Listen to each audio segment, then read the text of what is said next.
पे चलते हो तो ऑटो पे सरेंडर करते हो, प्लेन में बैठते हो तो पायलट पे करते हो, छोटे बच्चे को जिसको आप गोद में लेकर घूमते हो उसको जब नर्सरी क्लास में देते हो तो आप टीचर्स पे सरेंडर करते हो, जब वहां डॉक्टर के पास जाते हो तो आप डॉक्टर के ऊपर सरेंडर करते हो। तो समर्पण हमारा स्वभाव है, लेकिन जब हम पूरा इग्नोरेंस में ना करें, पूरे अवेयरनेस में अगर हम सरेंडर करते हैं तो क्या उस भगवान के प्रति नहीं कर सकते जिसने पूरी सृष्टि का निर्माण किया है। तो ये हनुमान जी से सीखने का हमें बहुत बड़ा ये है कि कैसे हनुमान ने राम के आगे सब कुछ समर्पण किया, सब कुछ करते हुए भी ऐसे बनते थे कि उन्होंने कुछ किया ही नहीं। No doership. कृष्ण ने तो बाद में बोला कि कर्तापन छोड़, लेकिन हनुमान ने तो त्रेता युग में कर्तापन छोड़ा और दिखाया। सब कुछ करते हुए बोलते थे कि नहीं, ये सब आप ही कर रहे हैं भगवान, ये तो आप ही कर रहे हैं मेरे राम, मैं तो कुछ भी नहीं। तो ये एक बहुत बड़ा सीख है कि इंसान कोई भी काम करे, लेकिन अगर इस समर्पण भाव से करता है कि अरे मैं तो कुछ भी नहीं कर रहा। तो मुझे याद है मैं एक बार गुरुजी के साथ मैं वहां गई थी कुंभ मेला में। तो जब कुंभ मेला में गई तो एक भिखारन जा रही थी और उसके सर पे बहुत सारा सामान था। तो गुरुजी ने बोला कि सुनो, गाड़ी रोक दो और पूछो माता जी से कि उनको कहाँ जाना है, उनको ड्रॉप कर देंगे।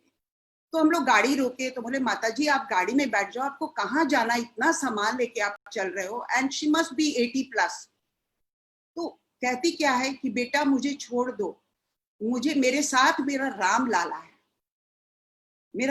है, मुझे पैदल चलने दो। उसका विश्वास देख के, उसका जो निष्ठा था वो देखकर मतलब इतना हम लोग विचलित हुए कि देखो आज भगवान हम लोग के पास सब कुछ दिया है, लेकिन कहीं ना कोई चीज एक मिसिंग है कि हमारे दिमाग में ये नहीं होता है कि हमारे साथ कोई सुपरनैचुरल पावर भी है, हमारे साथ हनुमान है, हमारे साथ राम है, हमारे साथ कृष्ण है, हमारे साथ शिव भगवान है। तो ये एक भक्ति जो सीखने के लिए मिलता है वो हनुमान जी से मिलता है। दूसरा चीज जो हम सीखते हैं वो है यस माइंड। वो भी हमारे गुरुजी अक्सर बोलते हैं कि जनरली क्या होता है कि जब भी अगर तुम्हें कोई काम के लिए बोलता है तो हमारा टेंडेंसी हो गया है कि हम निगेटिव का बात करते हैं। तो हम बोलते हैं ना ना ना, पता नहीं ये होगा कि नहीं होगा, पता नहीं ये होगा कि नहीं होगा, हाँ ये हो भी सकता है, ये नहीं भी हो सकता है। तो आपने क्या किया, अपने माइंड में एक चीज डाल लिया, ये होगा या नहीं होगा, टोटल कॉन्फ्लिक्ट माइंड के अंदर शुरू हो गया। लेकिन हनुमान जी क्या करते हैं, हनुमान जी जब भी राम के पास कोई भी समस्या आई, चाहे वो छोटी समस्या हो या बड़ी समस्या हो, बिना अपने माइंड को लगाए हुए, एक समर्पण भाव जब होता है तो आप अपने माइंड को नहीं लगाते हो, तो आप क्या करते हो, यस माइंड, हाँ जरूर होगा रघुवीर, जरूर होगा, मैं ये भी करूंगा, मैं वो भी करूंगा, मैं वो भी करूंगा, मैं ये भी कर दूंगा।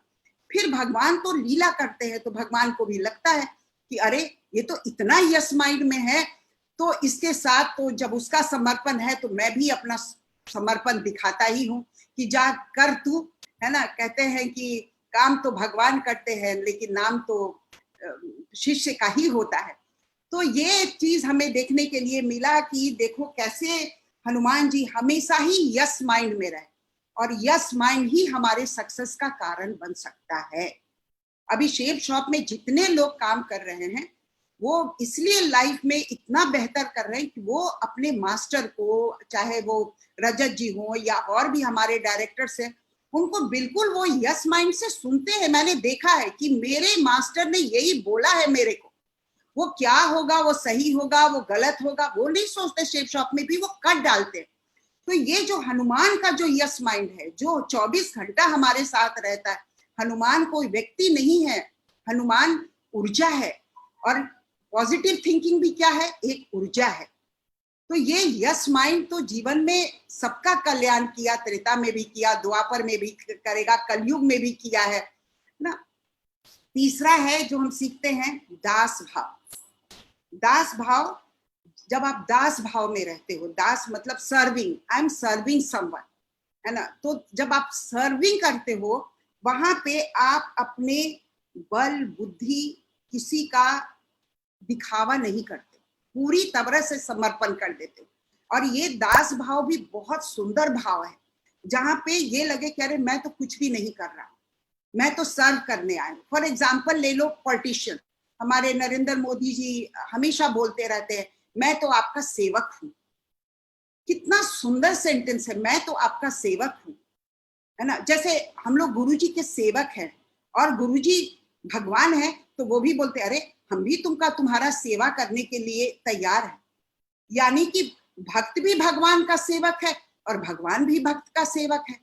तो ये जो सेवा भाव जो होता है, जो अपना दास भाव जो होता है, ये भी अगर हर इंसान में हो, वो जरूर हनुमान बन सकता है। उसको उसके लिए कोई ग्रंथ की जरूरत नहीं है।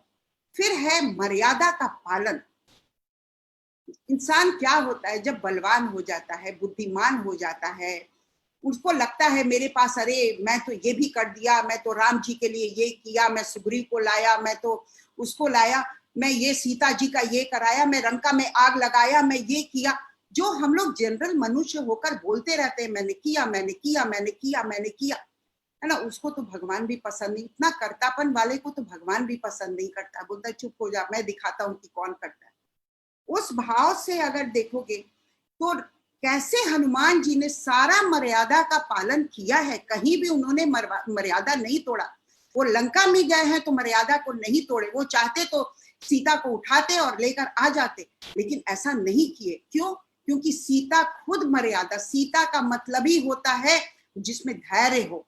तो सीता ने भी मर्यादा का भी कर बोला कि ना ना तुम ले भी जाओगे बेटा तो पुत्र तो मैं नहीं जाऊंगी, मैं यहीं रहूंगी।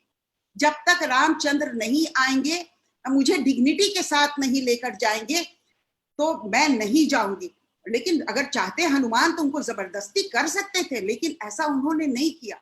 तो पूरे अगर हनुमान चालीसा में आप देखोगे या रामचरितमानस में देखोगे तो कहीं भी हनुमान ने कभी भी किसी भी मर्यादा का उल्लंघन नहीं किया। उसी तरह से हम अपने दैनिक जीवन में अगर मर्यादा के साथ रहते हैं, उसका हम पालन करते हैं, तो हमारा जीवन बहुत बेहतर होता है। तो ये मर्यादा का पालन हम कैसे कर सकते हैं? तो हर लोगों के जीवन में हम लोगों का लक्ष्मण रेखा है कि डोंट क्रॉस दिस। अगर तुम ये करोगे तो ये होगा। लेकिन कभी कुछ डिजायर ऐसा आता है, कभी कुछ ऐसी मनोकामना होती है, तो क्या होता है हम लक्ष्मण रेखा क्रॉस कर जाते हैं।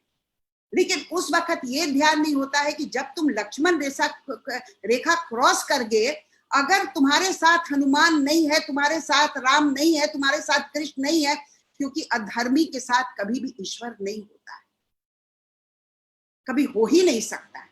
जब धर्म का पालन करोगे तो एक नहीं हजार हनुमान खड़े हो जाएंगे, हजार राम खड़े हो जाएंगे, हजार कृष्ण खड़े हो जाएंगे। लेकिन अगर मर्यादा का पालन नहीं कर रहे हो तो वो क्षणिक सुख तो देख सकता है, लेकिन वो लॉन्ग टर्म में सुख देगा कि नहीं, इसकी कोई गारंटी नहीं है। दूसरा भाव है भगवान के साथ रहने का, हनुमान जी से सीखने का, वो है प्रियतम और प्रेमी का भाव। ये भी बहुत सुंदर भाव है और ये तब होता है जब इंसान ज्ञान योग में भी रहता है। प्रियतम प्रेमी, जैसे राम को के लिए हनुमान जी को था। जब हनुमान जी ने उनसे पूछा कि भाई तुम ये बताओ कि कैसे हमको पता है कि तुम ये हो, तो उन्होंने अपना पूरा हृदय फाड़ के दिखा दिया।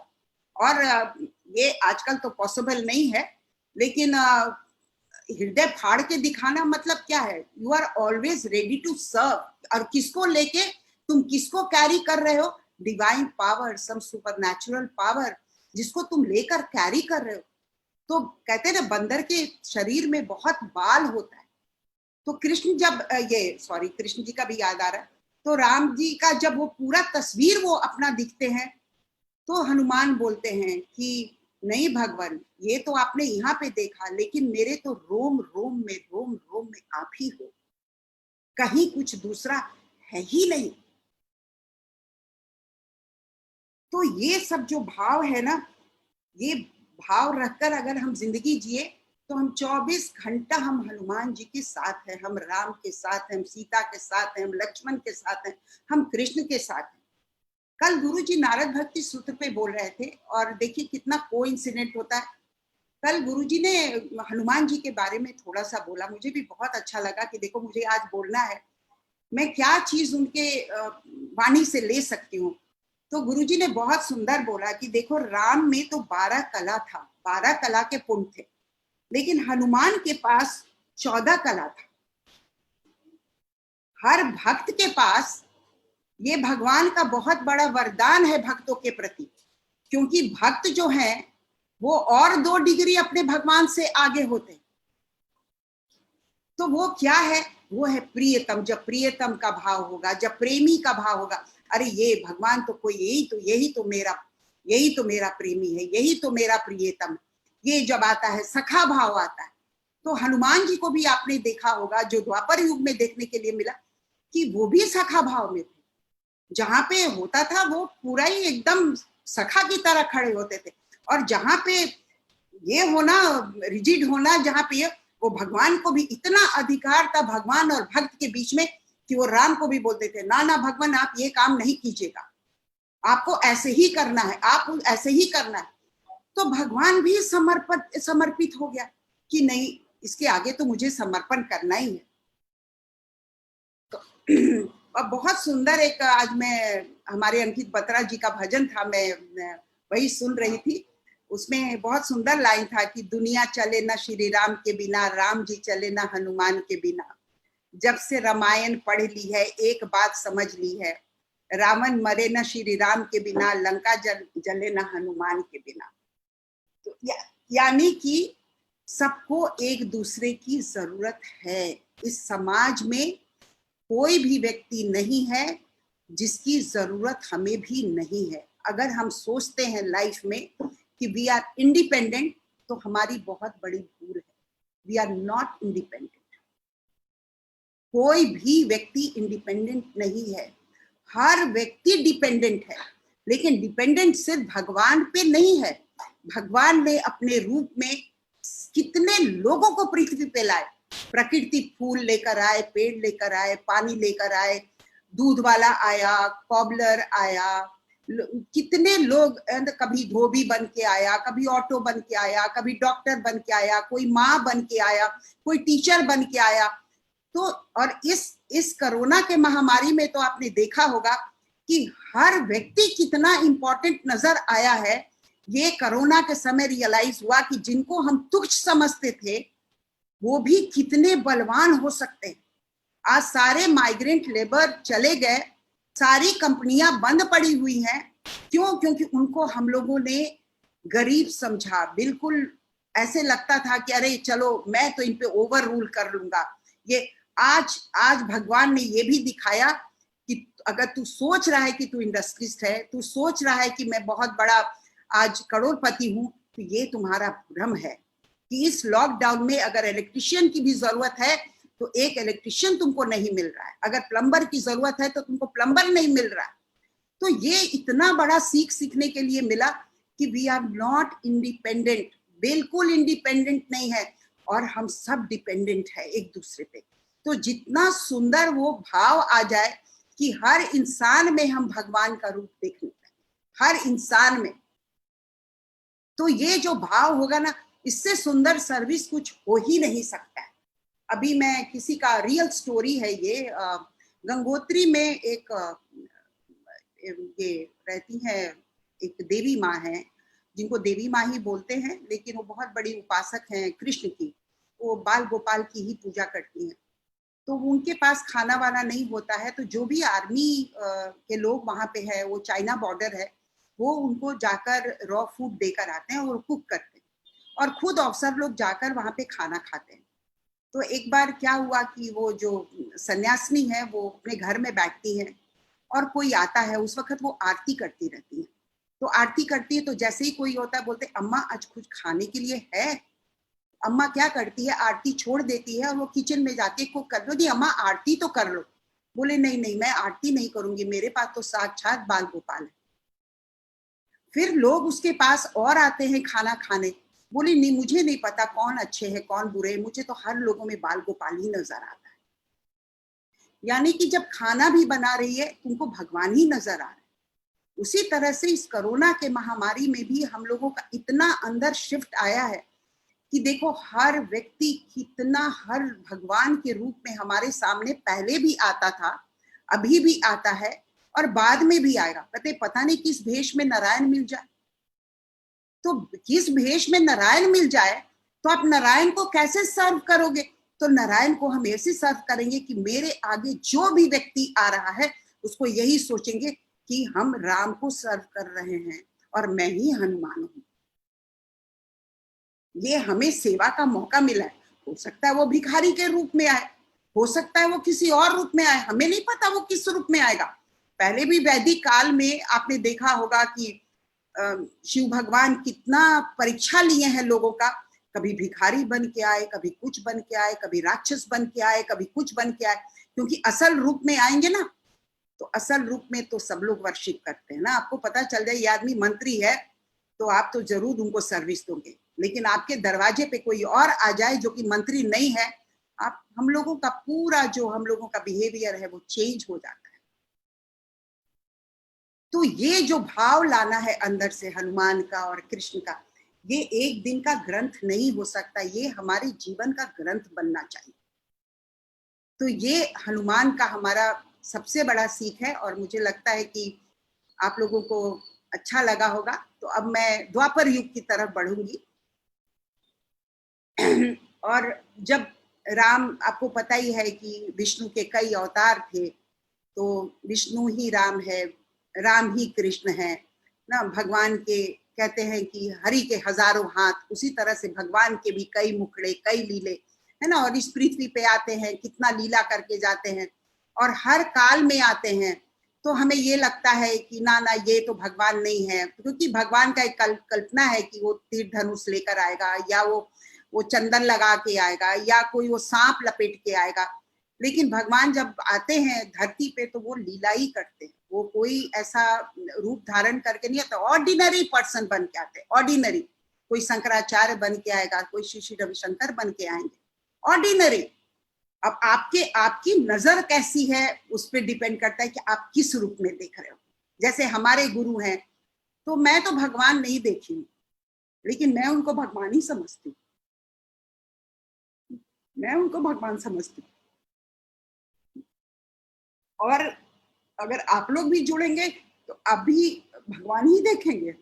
भगवान का मतलब क्या है? भगवान, जिसमें भूमि की तरह सहनशीलता हो, जिसमें गगन की तरह विशालता हो, वायु वायु की तरह सूक्ष्म हो, जो नीर की तरह हो, जैसा जगह डालोगे वैसा नीर शेप ले लेता है, पानी लेता है, जो अग्नि की तरह हो, सारे कुरीतियों को जला के भस्म कर देता है, भगवान।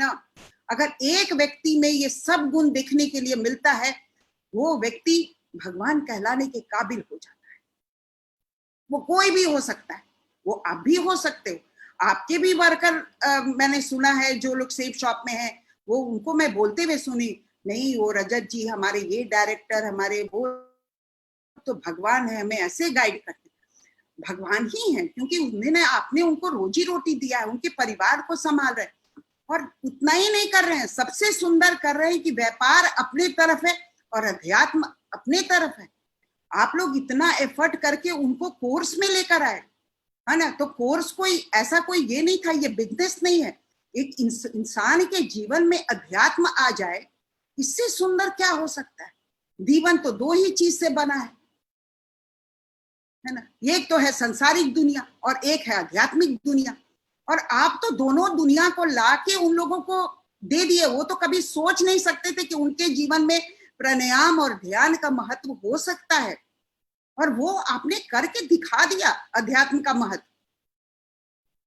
और वो भी ऐसे टाइम में जबकि हमारा गुरु शरीर में है। ये भी भाग्य का बात है।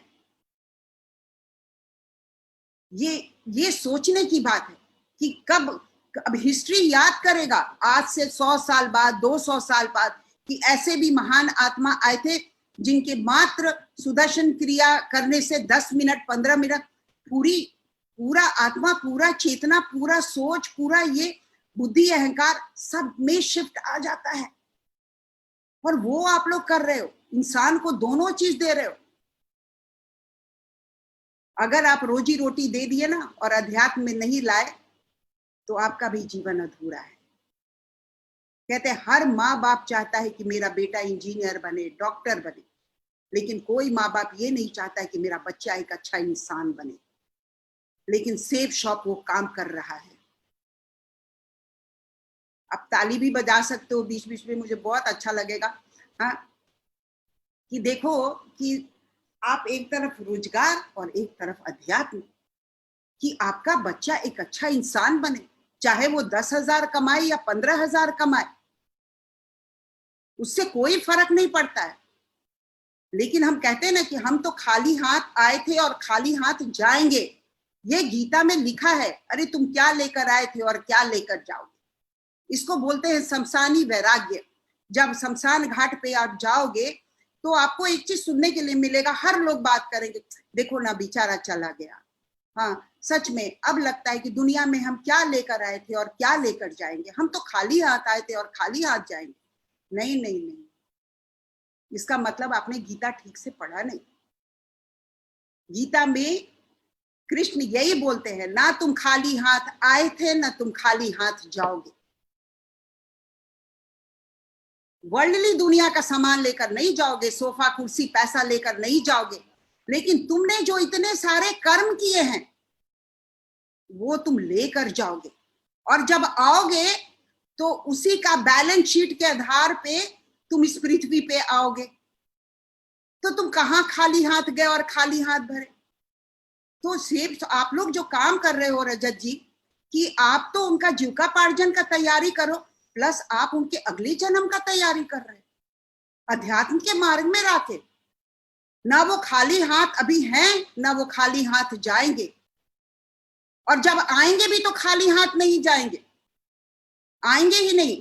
अगर खाली हाथ होगा ना तो पता नहीं कहां चले जाएंगे। लेकिन आपने ऐसा नहीं किया है।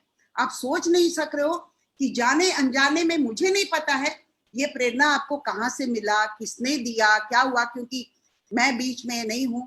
हमारी तृप्ता जी के कोई ना कोई माध्यम बनता है, तो योगेश बना, आप बने, ये बने, और इतना सुंदर ये कि हम लोगों को क्या दे सकते हैं। और मैं जब बता रही, मैं सेफ शॉप में जब कोर्स ले रही थी, मुझे लोग बोलता था अरे अध्यात्म में लोग कौन आएगा, ये लोग कमाने खाने वाले लोग हैं।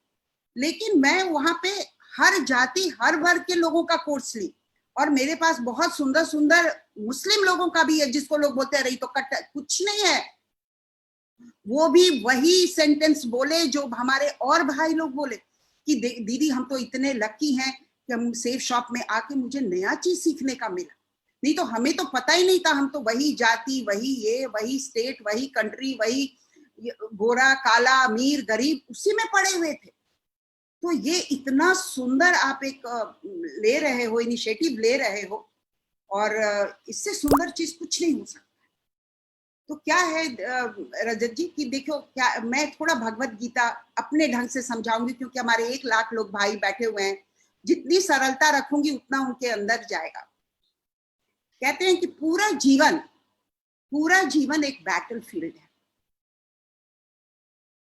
कृष्ण ने अर्जुन को ज्ञान दिया युद्ध के मैदान में, वो काल्पनिक भी हो सकता है, मेरे हिसाब से काल्पनिक नहीं है, लेकिन बहुत लोग जो नास्तिक हैं वो ये सोचते होंगे ये कल्पना भी हो सकता है, कि किसने देखा, किसने सुना।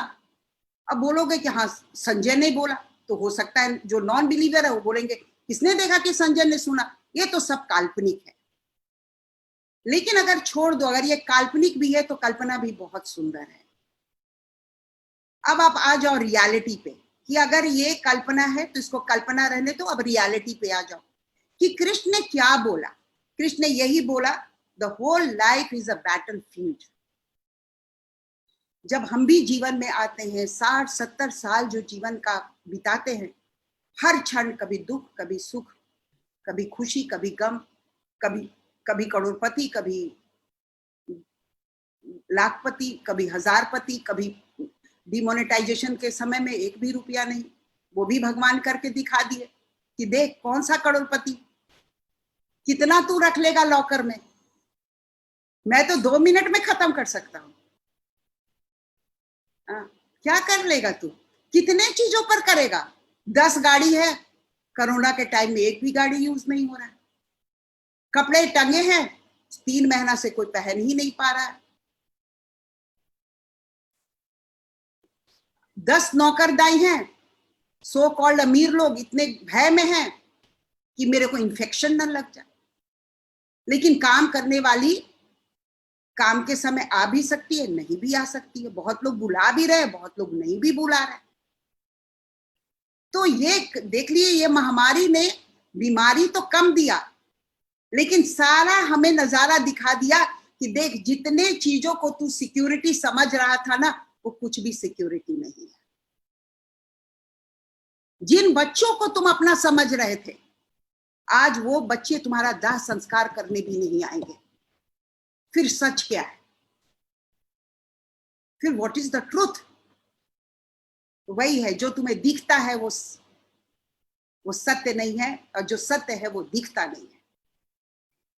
हमारे गुरु अक्सर ये बोलते हैं, जो सत्य है वो तेरे को दिखेगा नहीं, और जो दिखता है वो सत्य नहीं। नाम, शोहरत, पैसा, धन, दौलत, ये दिखता है लेकिन ये सत्य नहीं है। और जो नहीं दिखता है, एक छोटा सा बैक्टीरिया, एक छोटा सा कोरोना नाम हम लोग दे दिए, पता नहीं क्या है, अभी तक किसी को भी नहीं पता है। आज वो पूरे विश्व को हिला दिया है। अदृश्य शक्ति, वो कोई मेरे तरफ से तो कोई वायरल कुछ भी नहीं है। वो सिर्फ हमारे अंदर का जो नकारात्मक वायरल जो अंदर घुसा हुआ है, वो मनुष्य को बार बार परेशान कर रहा है बीमारी के रूप में। और अगर हम लोग नहीं सचेत हुए तो आगे भी इस तरह का वायरल आएगा। सही कह रहे हैं ना? एग्री? हाँ। तो then whole life is a battlefield. तो ज्ञान की सबसे ज्यादा जरूरत कहां पड़ती? जब जीवन एक सीधी रेखा पे चल रही है तो ज्ञान की जरूरत नहीं है। But life is not a linear. जीवन एक सीधी रेखा नहीं है, वो कहीं भी मोड़ ले लेती है। उस समय किसकी जरूरत पड़ती है? जब वो सीधी रेखा पे नहीं जा रही है, जितना हमने कल्पना किया, जितना हमने योजना बनाया, वो तो चल ही नहीं रहा है, तो हम क्या करेंगे? फिर उस समय हमें एक मेंटोर की जरूरत पड़ती है, हमें एक गाइड की जरूरत पड़ती है। और द्वापर युग में भी यही हुआ। जब अर्जुन इतना विचलित थे, इतने कॉन्फ्लिक्ट में थे, तो कृष्ण क्या बोलते हैं? अर्जुन, रथ को बीच में लेकर चलते हैं। बीच में लाने का मतलब क्या हुआ? बीच में लाने का मतलब होता है when you are focused, when you are centred. जब लाइफ में आप सेंटर्ड होते हो, फोकस्ड होते हो, तभी आप लाइफ का डिसीजन ले सकते हो। जब तक आप फोकस्ड और सेंटर्ड नहीं हो, आप कोई डिसीजन नहीं ले सकते। फिर आप क्या करोगे उस परिस्थिति पे? अगर फोकस्ड और सेंटर्ड नहीं हो तो किसी विपरीत परिस्थिति में आप एक्ट नहीं करोगे, आप रिएक्ट करोगे। राइट? अब इस रिएक्शन से अपने को बचाने के लिए कि भैया हमें एक्शन करना, हमें रिएक्शन नहीं करना। रिएक्ट करके तुम अपनी पूरी जिंदगी देख लिए क्या होता है। अब हमें एक्शन करना है, तो एक्शन करने के लिए ही हमें गुरु की जरूरत होती है, हमें ईश्वर की जरूरत होती है, हमें गाइड की जरूरत होती है, हमें मेंटोर की जरूरत होती है। उस द्वापर युग में अर्जुन को कृष्ण मिले एज अ मेंटोर। और ऐसी बात नहीं है, मिले तो थे दुर्योधन को भी, लेकिन अभी से नाउ चॉइस जो है, हमेशा भगवान चॉइस देता है, तुमको क्या चाहिए। इस तरफ भी जा सकते हो, उस तरफ भी जा सकते हो। तो भगवान ने क्या किया? बहुत सुंदर चीज हमें दिया, और वो दिया हमारा इंटेलेक्ट, जो कि मनुष्य छुड़ाकर किसी को दिया ही नहीं है। ये हमारा बर्थ राइट, हमें मनुष्य होने के नाते ये हमें गिफ्ट मिला, इंटेलेक्ट। ये हमें चॉइस करना है कि what is right and what is wrong. लेकिन दुर्योधन और धृतराष्ट्र दोनों को का विवेक मर चुका था। कहते हैं ना, जब काल मनुष्य पे छाता है तब विवेक मर जाता है। लेकिन उस समय काल की घड़ी ऐसी थी कि धृतराष्ट्र के आंख में पट्टी, he was not a blind. लेकिन ऐसा ब्लाइंड तो हम लोग रोज होते, अपने दैनिक जीवन में भी होते, ब्लाइंड हो जाते हैं। एक डिजायर आया, वो पूरा नहीं आया, पूरा नहीं हुआ, फिर एक अलग डिजायर आया, फिर अंधे हो जाते हैं, फिर कुछ होने लगता है, फिर किसी को सताते हैं, किसी का चोरी करते हैं, कुछ करते हैं, फिर ब्लाइंड हो जाते हैं। तो लाइफ में कितने बार हम लोग धृतराष्ट्र बनते हैं। तभी कृष्ण जाकर पूछते हैं, दुर्योधन तेरे को क्या चाहिए, बता क्या चाहिए, तेरे को सेना चाहिए या मैं चाहिए, कृष्ण चाहिए, गुरु चाहिए। बोलते नहीं, मुझे तो सेना ही चाहिए। और अर्जुन से पूछा गया, पांडव से पूछा गया, बोले नहीं, मुझे तो सखा चाहिए और मुझे गुरु चाहिए। क्योंकि उनको पता था कि अगर भगवान तुम्हारे साथ है तो तुम कोई भी नैया पार कर लोगे, लेकिन अगर भगवान तुम्हारे साथ नहीं है ना, तो तुमको ऐसा लगेगा कि हम पार कर रहे हैं, लेकिन हो सकता है बीच मझधार में भी आपकी नैया डूब जाए। और ये बर्निंग एग्जाम्पल है हमारे महाभारत का। और इसीलिए ऐसा नहीं कि दुर्योधन में नहीं शक्ति था, कर्ण में नहीं था, ऐसा नहीं था। वो भी योद्धा थे, वो भी बलवान थे, वो भी उसी कुल खानदान के थे, लेकिन चॉइस गलत हो गया। और चॉइस क्यों गलत हुआ? क्योंकि इंटेलेक्ट पे पर्दा पड़ गया। तो ये जो लाइफ, जो बैटलफील्ड है, उस वक्त जब गुरु जब आते हैं तो हर गुरु आके क्या कहता है? गीता बोलता है। गीता का मतलब क्या हुआ? ज्ञानवान। वही गीता होता है जिसको तुम गा सकते हो। चालीसा का मतलब होता है जो अपनी आप गुरु और इष्ट देव की प्रशंसा करते हो, वो चालीसा हो जाता है। तब भगवान किसी न किसी गुरु और भगवान के रूप में किसी न किसी को पृथ्वी पे भेजते हैं और फिर वो हमें बात बताते हैं। वो डिपेंड करता है कि आपका चॉइस क्या है, आप कितना लेते हो उस चीज को। अब देखो, भगवत गीता में 701 वर्जन्स हैं। अब सारे चीज पे तो मैं नहीं बोल सकती, लेकिन मेरे जीवन में जो फर्क पड़ा है, मुझे लगता है कि क्योंकि हम भी आप ही की तरह है, एक नॉर्मल जिंदगी जीते हैं, तो लगता है जो मुझे इम्पैक्ट किया है वो आप पर भी इम्पैक्ट करेगा। तो फर्स्ट लेसन जो हमने लिया भगवत गीता से, जो मुझे बहुत अच्छा लगा, कि हमारे जीवन के 7 अस्तित्व हैं।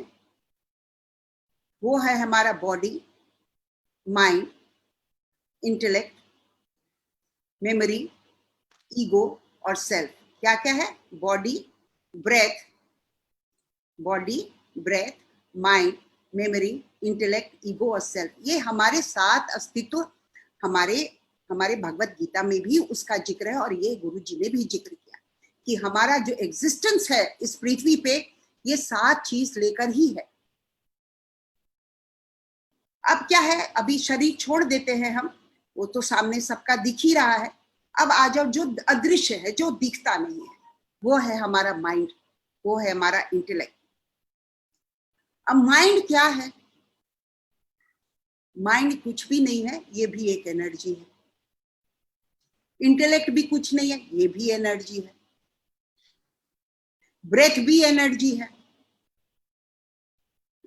गाड़ी कितना भी एक्सपेंसिव ले लो, चाहे मर्सिडीज ले लो, कोई भी ले लो, लेकिन उसमें पेट्रोल तो डालना ही पड़ेगा, बिना पेट्रोल का तो नहीं चलेगा। ड्राइवर भी की जरूरत तो पड़ेगी। तो जीवन की गाड़ी भी डिपेंड करता है कि उस गाड़ी का ड्राइवर कैसा है। ये बहुत बड़ी बात है कि आप अपने जीवन को कैसे ड्राइव कर रहे हो। तो आपका मन, अब मन क्या है ये देखो, कहते हैं मन की जीत जीत है, मन की हार हार। यही मन आपका दुश्मन भी है और यही मन आपका मित्र भी है। लेकिन इसके विचित्र टेंडेंसी सब है, इसको आप कंट्रोल नहीं कर सकते हो, क्योंकि भगवान ने इसका कुछ बनाया है नियम कानून, और वो अपने नियम से ही चलता है। लेकिन साथ में भगवान ने बहुत सुंदर चल दिया कि माइंड के साथ मैं तुम्हें इंटेलेक्ट भी दे रहा हूं। अब डिपेंड करता है कि मनुष्य कितना इंटेलेक्ट का उपयोग कर रहा है। अब देखो माइंड की क्या क्या टेंडेंसीज है, ये देख लो, वो आप लोग भी महसूस करते हो। माइंड का पहला टेंडेंसी है कि जब भी वो क्या करता है, वो क्लिंग करता है। और क्लिंग कहां करेगा? वो पास्ट की तरफ करेगा और नहीं तो फ्यूचर की तरफ करेगा। भूत में जाएगा और नहीं तो भविष्य में जाएगा। अब भूत में, अब कृष्ण बोलते हैं न भूतो न भविष्य, there is no past and there is no future Arjun, कुछ है ही नहीं इस क्षण में रह, इस वर्तमान क्षण में रह, न भूतो न भविष्य। लेकिन माइंड क्या कर रहा है, भूत में लेकर जा रहा है और नहीं तो भविष्य में लेकर जा रहा है।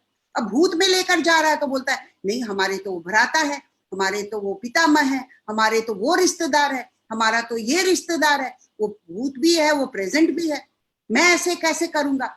भविष्य में जाता है तो सोचता है कि अरे अगर युद्ध करूंगा लोग मेरे बारे में क्या सोचेंगे, कहेगा देखो ये धन के लिए युद्ध किया। अब क्या हुआ, युद्ध के मैदान में कॉन्फ्लिक्ट शुरू होता है, तभी कृष्ण बोलते हैं इस बैटलफील्ड में कि रथ बीच में लेकर आ। Now you should be focused, you should be centred, you should be committed. अब मैं जब बोलूंगा जो चीज बोलूंगा तेरे को समझ में आएगा, लेकिन जब तक रथ बीच में नहीं आएगा तेरे को कुछ समझ में नहीं आने वाला है। फिर कहते हैं कृष्ण कि देख अर्जुन ये मन क्या है, इसी में लव हेट है, कभी प्रेम कभी घृणा, इरैशनल माइंड, कभी कुछ सोचता है कभी कुछ सोचता है, नॉट स्टेबल, वो तो स्टेबल तो है ही नहीं। जो चीज उसको मना करो कि मत करो वही मन करेगा। अभी आपको बोले कि बंदर को कोई याद नहीं करेगा तो आपको बंदर ही याद आएगा। आपको मैं बोलूंगी नहीं शराब पीना बहुत खराब है मत पीना, वाइफ 10 बार बोली मत पीना बहुत खराब चीज है बहुत खराब, क्या होगा, शाम होते आपको वही पीने का मन करेगा। क्योंकि ये माइंड बहुत बड़ा धोखेबाज है, क्योंकि मेमोरी ने बोला अरे बड़ा मजा आया था तुम पिए थे ना, इंटेलेक्ट बोल रहा है मत पियो ना, माइंड बोला है पी लेना। अब ये तीनों के बीच में क्लैश शुरू हो जाता है, करना है या नहीं करना है।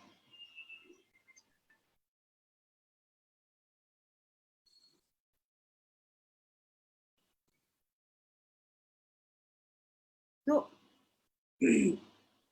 ये है अपना। अब इसके आ जाओ इंटेलेक्ट पे। इसका इंटेलेक्ट जो है वो बिल्कुल हमारा उल्टा है। अगर माइंड स्टेबल नहीं है तो इंटेलेक्ट क्या करता है, एकदम फर्म और स्टेबल है, लॉजिक है, रैशनल है ना।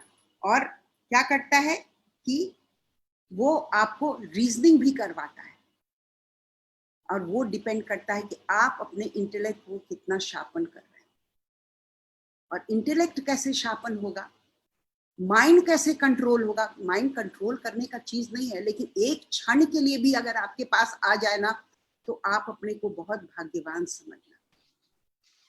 इसीलिए आप कोई भी महाभारत देख लो, आप रामायण देख लो, हर गुरु युद्ध से पहले, युद्ध के बाद और बचपन से, चाहे वो कृष्ण हो या राम हो या दशरथ हो या सीता हो, एक ही ज्ञान सबको मिला और वो है मेडिटेशन।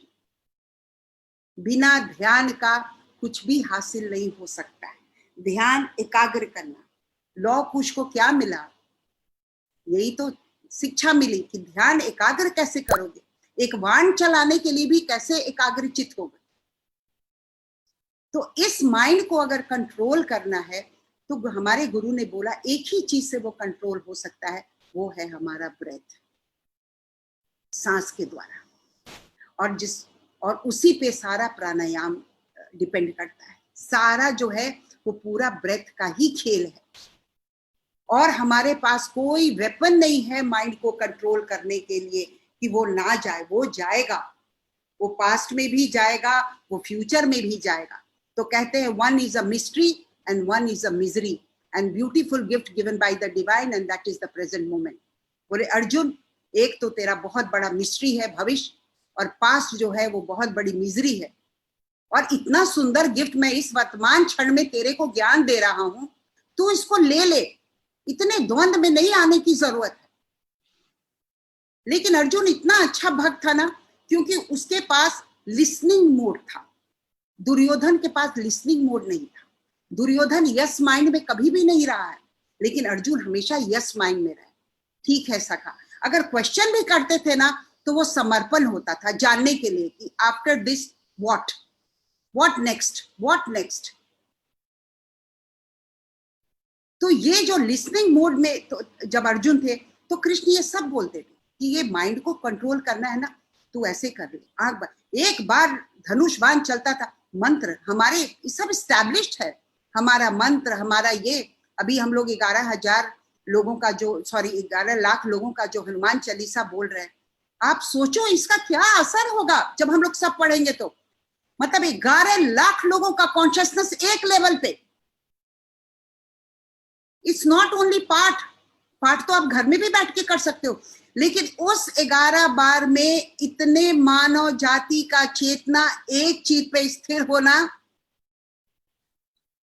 राम के ऊपर या कृष्ण के ऊपर या हनुमान के ऊपर, ये तो परिवर्तन लाएगा। और ये भारत ही कर सकता है, दूसरा किसी देश में भी ये वरदान नहीं मिला है। ये हम लोग कितने भाग्यवान हैं कि हम लोगों का जन्म भारतवर्ष में हुआ है, और हम लोगों को ऐसे ऐसे इष्ट देव मिले, कभी हनुमान, कभी राम, कभी शिव, कभी कृष्ण, कभी बलराम, कभी लक्ष्मण, कभी सीता, है ना। हर व्यक्ति को उठाओ ग्रंथ में से, सब अपने आप में ऐसे लगता है अरे किसकी पूजा करें और किसकी पूजा ना करें। पूजा करो तो किसकी करो, एक महान हस्ती हो तब ना। कभी गांधी बन के आए, कभी विवेकानंद बन के आए, कभी नेल्सन मंडेला बन के आया, कभी मदर टेरेसा बन के आया, है ना। गौतम बुद्ध बने, कभी जीसस बने, किसकी किसकी करो आराधना। लेकिन हम लोग बहुत लकी हैं कि हम इस काल में आए और हमें ये करने का ये। लेकिन क्या होता है ना, ये माइंड बहुत बहुत परेशान करता है। इसमें क्या होता है, बड़ी इसकी अजीब टेंडेंसी है, जैसे आपको कोई 10 अच्छा बात बोले और एक खराब बात बोले तो क्या याद रहेगा? निगेटिव चीज याद रहेगा, आप 10 चीज भूल जाओगे। आपको 99 बार किसी इंसान ने मदद किया, लेकिन एक बार नहीं किया तो आप क्या क्या बोलते हो। सेम चीज हम भगवान से साथ करते हैं। भगवान मेरे को आपने ये नहीं दिया, मेरे को वो नहीं दिया, मेरे को ये नहीं किया, मैंने ये मांगा, मैंने वो मांगा, आपने ये नहीं किया, है ना। सब अंदर अंदर वार्तालाप चलता रहता है भगवान से, और हम भूल जाते हैं कि भगवान ने हमें क्या दिया है। फिर क्या करते हैं, भगवान याद दिलाने के लिए वो आपको पिंच देता है। ओके, अगर तू ग्रेटिट्यूड में नहीं है ना, अब मैं दिखाता हूं कि मैं क्या करता हूं, देख अब करोना देता हूं, आजा ग्रेटिट्यूड में, आजा। पहले तो कोई नहीं आया ग्रेटिट्यूड में, अब आजा।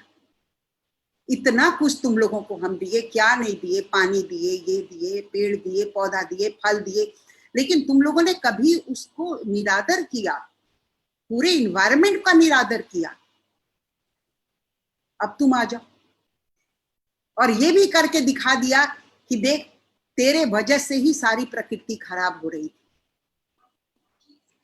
तो प्रकृति भी क्या है, दो तरह का है, एक पेड़ पौधा जीव जंतु जो आप देखते हो वो इन्वायरमेंट को पॉल्यूट करता है, और एक पॉल्यूशन हमारा माइंड करता है।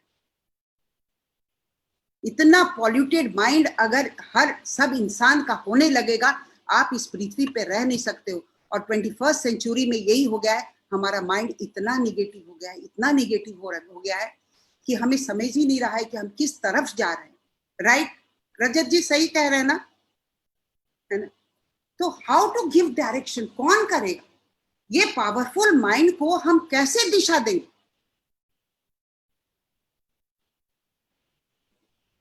तो ये दिशा देने के लिए क्या है, आपने जीवन में आजमाया होगा कि ये कितना पावरफुल है। जो आप इसमें फीड करोगे वही आपका जीवन का आउटपुट होगा।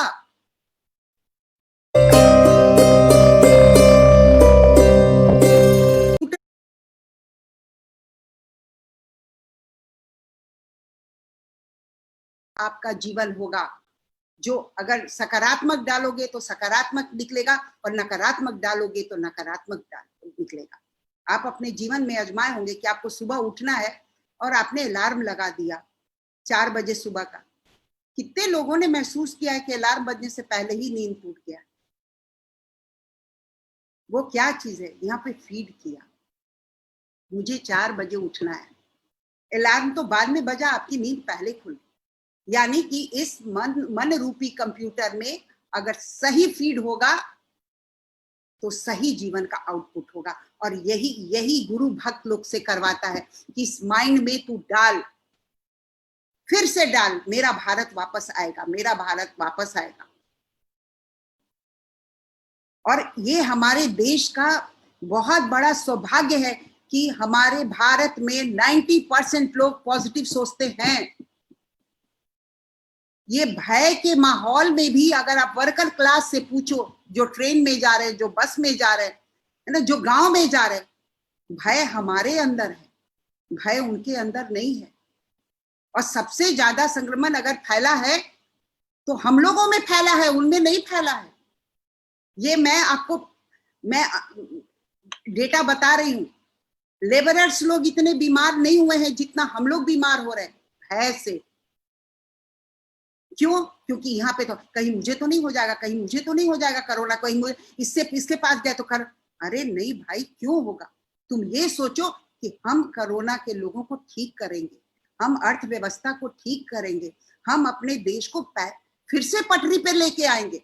शेप शॉप लेकर आएगा। अरे पहले 10 लाख को रोजगार दिया, 20 लाख को दिया, अब एक संकल्प लेंगे कि हम 1 करोड़ लोगों को रोजगार देंगे।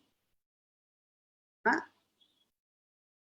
वो कितना कमाएंगे नहीं कमाएंगे ये नहीं पता है, लेकिन वो डिप्रेशन में नहीं जाएंगे, ये मुझे 100% ये, वो नहीं जाएंगे डिप्रेशन में। क्योंकि जो भारत अभी सोच रहा है ऑनलाइन ऑनलाइन, वो ऑलरेडी आप वही काम कर रहे हो। आज 10 साल 15 साल से वही काम आप कर रहे हो। तो बहुत सुंदर एक ये जीवन मिला है, और इसको हम कैसे कृष्ण के और राम के और हनुमान के इस पे लेकर चले, ये हमारे हाथ में है। दूसरा चीज जो मैं सीखी रजत जी अपने इसमें भगवत गीता से, वो है कंटेंटमेंट, संतोष। अगर जीवन में संतोष नहीं है, मैं पहले भी बोली, then there is no gratitude. और दिल मांगे मोर, यही हमें कॉमा फुल स्टॉप लगाना है कि हमारी आवश्यकता, नीड क्या है और हमारी ग्रीड क्या है। आज भगवान हमें नीड से परेशान नहीं कर रहा है, हमारे ग्रीड से परेशान कर रहा है। धृतराष्ट्र और दुर्योधन को कोई कमी नहीं था, लेकिन उनका ग्रीड, उनका असंतोष महाभारत करवा दिया। दिल मांगे मोर, मैं ये भी ले लूं, मैं वो भी ले लूं, यहां तक कि वो 5 गांव भी देने के लिए तैयार नहीं हुए। कृष्ण तो इतना नेगोशिएट किए, दे दो दे दो, ये भी दे दो, अच्छा चलो 5 गांव ही दे दो, वो भी देने के लिए तैयार नहीं। और दिए भी तो क्या, खांडवन। लेकिन देखो, जब भगवान सहारा होता है तो एक नर्क भी स्वर्ग बन सकता है, लेकिन अगर भगवान नहीं है तो स्वर्ग भी नर्क बन सकता है। ये ईश्वर की कृपा है, ये कृष्ण की लीला है। तो ये जो संतोष है, ये जीवन में भी कैसे आएगा? जब जीवन में अध्यात्म आएगा। हम ये नहीं बोल रहे हैं कि एक लाखपति को करोड़पति नहीं बनना चाहिए, जरूर बनना चाहिए। हमारे भी गुरुजी से एक बार इंटरव्यू में किसी ने बोला कि गुरुजी, सारे गुरु बोलते हैं कि पैसा नहीं कमाओ, पैसा नहीं कमाओ, आप बोलते हो पैसा कमाओ। तो गुरुजी ने बोला, हाँ मैं बोलता तो हूँ पैसा कमाओ, लेकिन खुद के लिए मत कमाओ, दूसरों के लिए कमाओ। तुम्हारे कमाई से अगर 10 परिवार चल रहा है तो जरूर करोड़पति और लाखपति बनो। लेकिन अगर तुम्हारा पैसा तुमको काम आ रहा है तो सदुपयोग नहीं होगा, दुरुपयोग होगा। और पैसे का, धन का हमेशा दुरुपयोग हुआ है। जो दुर्योधन के टाइम में हुआ, जो धृतराष्ट्र ने किया, वो दुरुपयोग ही तो था। जो सपनी मामा करते थे, दुरुपयोग ही तो था। तो ये ग्रंथ से तो हम कितना कितना कुछ सीख सकते हैं। संतोष कि भगवान तुमने जो दिया है वो बहुत दिया है। और ये तब होगा जब आप सेंसिटिव होगे, संवेदनशील होगे। संवेदनशील कब होगे? जब आध्यात्मिक होगे, जब आप सुबह पूजा करने जाओगे में होगा, आप बोलोगे, thank you God for giving me beautiful eyes.